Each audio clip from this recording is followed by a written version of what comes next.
কিরে, কইছিলি তুই তেল নিয়ে আসছস? দোকানটা বোঝা গেছে গুরু। কিন্তু মেহমান ঠিকই নিয়ে আসছে।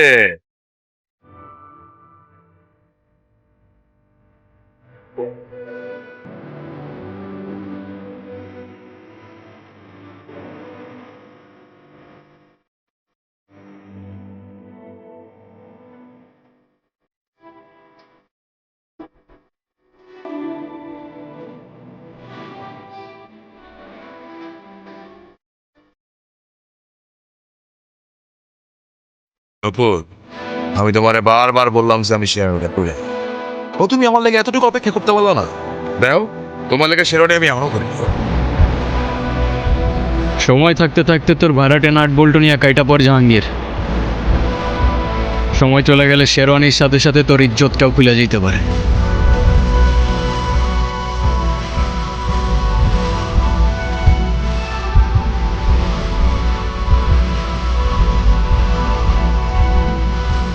অপু, তুমি আসো আমার সাথে। হাতটা ছাড়, তুমি ওর কথা শুনে না, তুমি আসো আমার সাথে। হাতটা ছাড় জাহাঙ্গীর। তুই জাহাঙ্গীরের লোকে লাগতেইস না। এই জাহাঙ্গীর কেটা তুই এখন চিনোস না।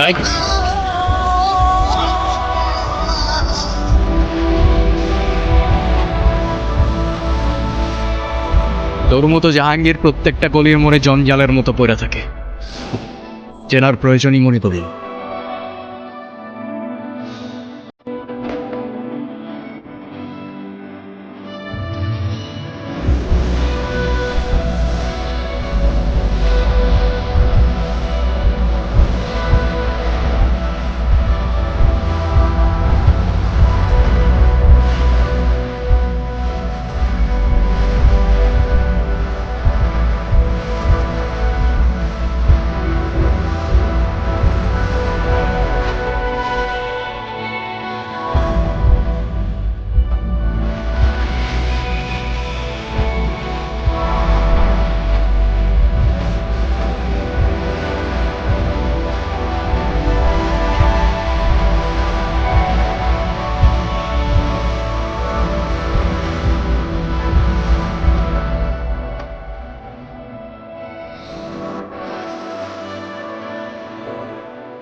আপনি এখানে কেন? আর আমাকে এখানে কে নিয়ে আসছে?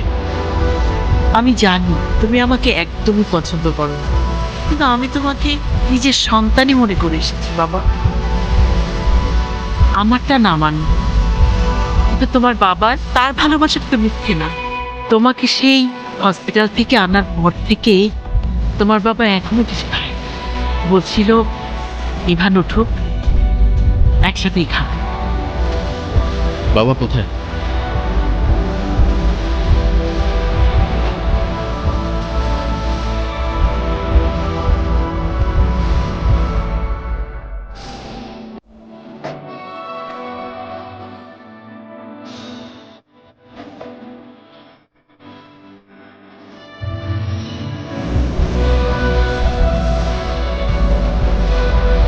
তোর এই অবস্থায় ঠিক করেছে আমাকে বল। আমি বেঁচে থাকতে আমার ছেলে গায়ে হাত দিছে এমন পরিচা এই শহরের কার আছে? বাদ দাও না, তুমি বেঁচে থাকতে অনেক কিছুই তো হয়ে গেছে, তাই না?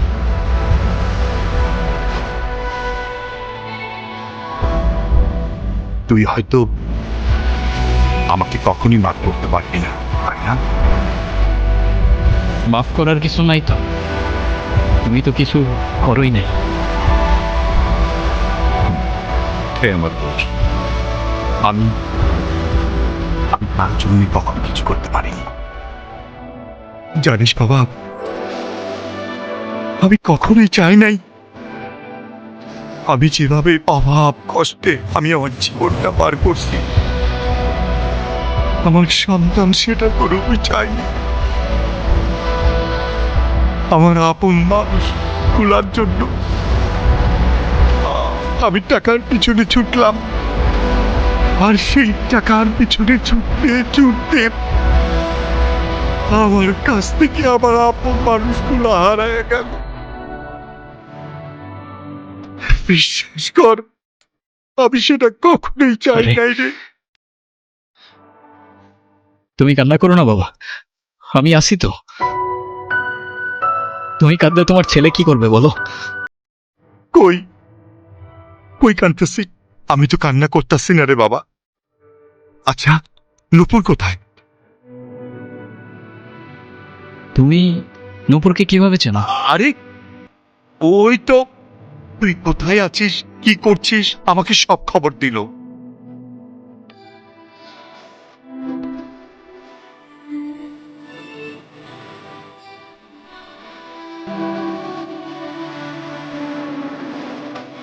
তারপরে সকালে এসে তোর এই অবস্থা দেখলাম। এখন বল, তোর গায়ে কে হাত দিছে? খালি একবার বল, বাকিটা আমি দেখছি। বল।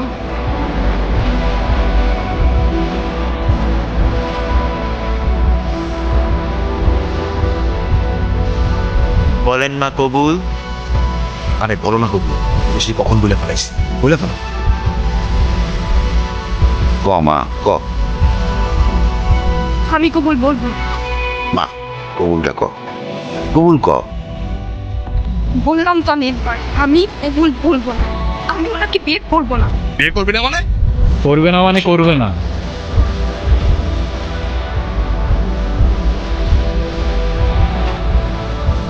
আর নো মিন্স নো।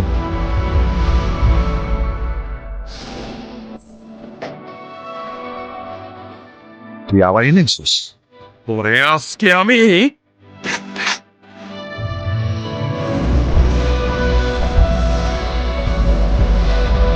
এই সাবধানে, তোর জবানের চেয়েও ট্রিগার ফাস্ট চলে। একবার চেপে দিলে তোর কথা আর আমার কান পর্যন্ত পৌঁছাবে না ভাই।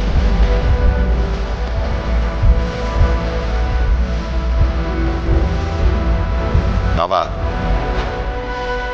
এই জাহাঙ্গীর আমার সহজ সরল ভাগ্নিদারে ভয় ভীতি দেয়, আজকে বিয়ে করতে আইছে। তোমরা আইসো, খুব ভালো হয়েছে। আমারে বাঁচাও বাবা, আমারে বাঁচাও। বাসাই তুই আমার পড়ে নিতেছিস।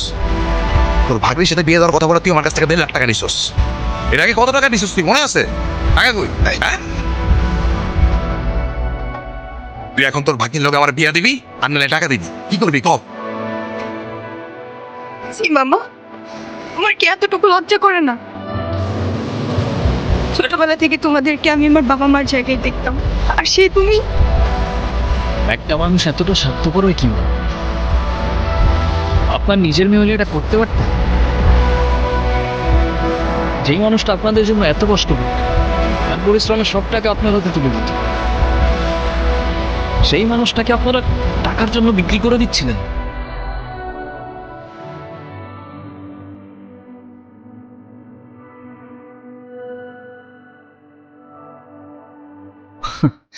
পারেনও আপনারা। বাবা, আমার ভুল হয়ে গেছে, বড় ভুল হয়ে গেছে, আমার মাফ করে দাও বাবা। আমার কাছে না, যার উপর জুলুম করছেন তার কাছে মাফ চান। আমারে মাফ করে দে মা। আমি বড় ভুল করে বলেছি, আমার মাফ করে দে মা। তাহলে আমি জীবনও শান্তি পাবো না মা। তাহলে আমার টাকা কি হবো? মানে টাকা মানে কি? তোর কত বড় সাহস, তুই আমার ছেলে গায়ে হাত তুলছস? তুই যে এখনো জিন্দা হয়ে আমার সামনে দাঁড়ায় আছিস না, এটাই তোর সাত কপালে ভাগ্য।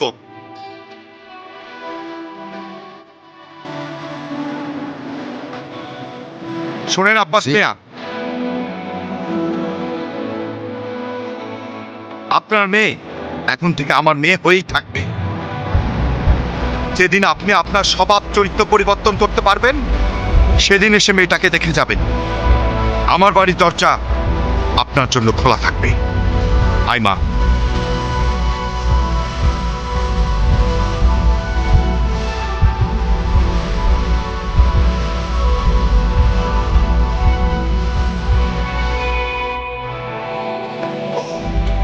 কি দাদু ভাই, তুমি কি অনেক খুশি? অনেক খুশি তুমি? তাই বলো দাদু, বলো বলো দাদু বলো। ও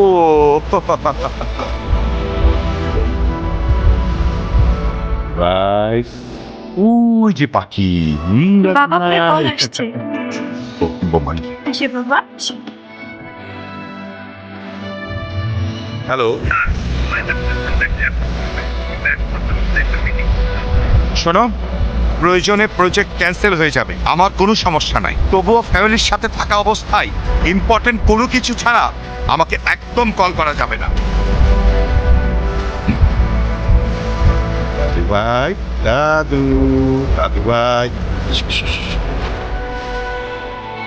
একটা জীবন সমুদ্রে তার মুক্ত একটা পাখি, আলোতে এলেই দেখা যায় বোকা অন্ধকারের সাথে। সবশেষে পাশে পরিবার, আর পরিবারই তোর লাঠি। ছোট্ট খোকার আকাশ জুড়ে সবুজ প্রজাপতি।